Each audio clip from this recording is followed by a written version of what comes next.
কখনো কারো কাছে আবেদন করবে না যে আমি অসুস্থ।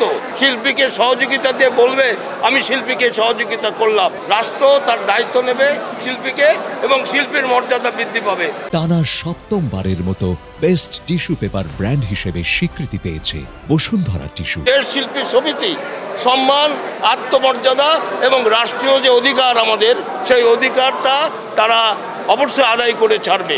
শিল্পী কখনো কারো কাছে আবেদন করবে না যে আমি অসুস্থ। শিল্পীর দায়িত্ব রাষ্ট্র নেবে এবং রাষ্ট্রই খুঁজে বের করবে সে অসুস্থ কিনা। আমরা কোনো জায়গায় চাই না শিল্পীকে সহযোগিতা দিয়ে বলবে আমি শিল্পীকে সহযোগিতা করলাম, শিল্পী দুস্থকে আমি সহযোগিতা করলাম। এরকম কোনো অনাকাঙ্ক্ষিত ঘটনা আগামীতে আমরা দেখতে চাই না। রাষ্ট্র তার দায়িত্ব নেবে শিল্পীকে এবং শিল্পীর মর্যাদা বৃদ্ধি পাবে। এই আশা আকাঙ্ক্ষা এই নির্বাচনের মাধ্যমে ঘটুক, এটা আমি আশা করছি।